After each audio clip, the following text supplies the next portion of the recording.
सबसे पहले तो मैं कहूँगी कि मैं इतनी वेली वकील नहीं हूँ जो मैं एक नाचने गाने वालियों के लिए अपने वक्त को ज़ाया करूँ। जाएंगी और रघुपुरा से बाल पकड़ के खींच करके निकाल करके अटारी बॉर्डर पर फेंकने की सलाहियत भी नाजिया इलाही खान रखती है। अपनी अदाओं को दिखा करके कभी कमर में पैसा लगवा रही है, कभी मुंह में पैसा लगवा रही है और कभी उसके ब्लाउज में कोई पैसा ठूस रहा है।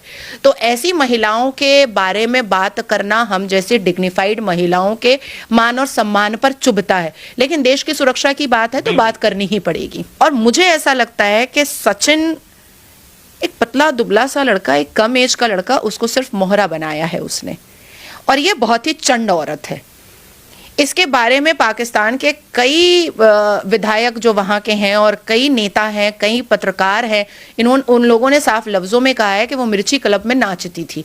और कई ऐसे वीडियोस भी सीमा गुलाम हैदर के सामने आए जिसमें वो नाच गा रही है और अपने जिस्म को दिखा करके, अपनी अदाओं को दिखा करके कभी कमर में पैसा लगवा रही है, कभी मुंह में पैसा लगवा रही है और कभी उसके ब्लाउज में कोई पैसा ठूस रहा है।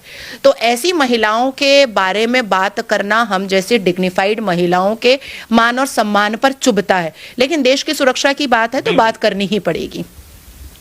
एक वो महिलाएं हैं जो पंजाब से 83,000 निकाली गई, जिनके पास पाकिस्तान की शादी थी, जिनको निकाला गया। 5 लाख से ऊपर वो महिलाएं निकाली गई भारत से जिनके कोख में पाकिस्तान का बच्चा पल रहा था, और तकरीबन 22 ऐसी महिलाएं उत्तर प्रदेश में चिन्हित की गई जिन्होंने 95 बच्चे पाकिस्तान का पैदा किया। तो जब उनको निकाला जा सकता है तो सीमा गुलाम हैदर वो तो घुसपैठिया है। क्या पता आईएसआई की एजेंट हो, क्या पता लश्कर तैयबा की एजेंट हो, क्या पता हिजबुल मुजाहिदीन की एजेंट हो, क्या पता जैश ए मोहम्मद की एजेंट हो। जैसे मुस्कान लब्बैक लब्बैक नारे तकबीर कर रही थी हिजाब के पक्ष में, और बाद में पता चला कि वो अलकायदा के चीफ की रखेल है, और दोबारा मुस्कान को कभी नहीं देखा गया। सर्वोच्च न्यायपालिका में भी हिजाब का मामला मुस्कान की वजह से लटका हुआ है, आगे नहीं बढ़ रहा है, वो लिस्टेड भी नहीं होता है। मैं देश को अब किसी खतरे में देखना नहीं चाहती हूँ, और ऐसा कौन सा उसके लिए कोई जड़ी बूटी या कोई ऐसा तावीज उसने पहना हुआ है जो देश की सरकार उसको निकालना नहीं चाह रही है। ऐसी कोई बात नहीं है। वक्त आएगा तो हम जैसे कानून की रक्षा करने वाली महिलाएं जाएंगी और रघुपुरा से बाल पकड़ के खींच करके निकाल करके अटारी बॉर्डर पर फेंकने की सलाहियत भी नाजिया इलाही खान रखती है। अभी जितना मजा उसको लूटना है और उनके आसपास के लोगों को लूटना है, उसके शरीर से लूट ले। हम जब मुंह खोलते हैं तो अंजाम तक पहुंचते हैं, सिर्फ हवाबाजी नहीं करते हैं। मैं सीमा गुलाम हैदर को यह बात बता देना चाहती हूं कि आपके बगल में बैठा काला कोट वाला आपको जितना भी सचिन मीना की बीवी धर्म पत्नी सीमा मीना बनाने की कोशिश करे, आप सीमा गुलाम हैदर थी, आप सीमा गुलाम हैदर हैं, और आप सीमा गुलाम हैदर उस वक्त तक रहेंगी जब तक हम जैसी भारत की बेटियां आपको अटारी बॉर्डर तक ना फेंक दें।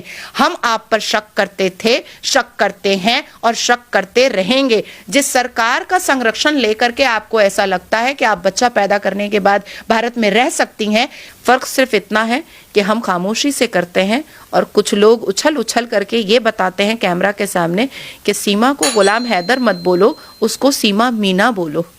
बात किस हिजड़े ने कहा है? मुसलमान तो अपने गुप्त अंग का थोड़ा सा खतना करवाता है। जिसने ये बात कहा है मुझे लगता है कि उसने अपना पूरा गुप्त अंग के साथ साथ अपना भेजा भी कटवा लिया है।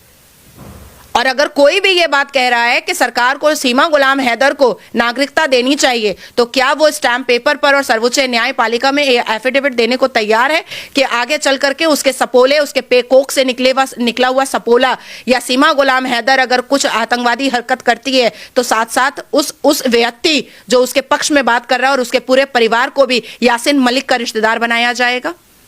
ये लिख कर देने को तैयार है? तो कोई हिजड़ा अगर ताली बजा रहा है तो उसकी ताली हम सुनेंगे?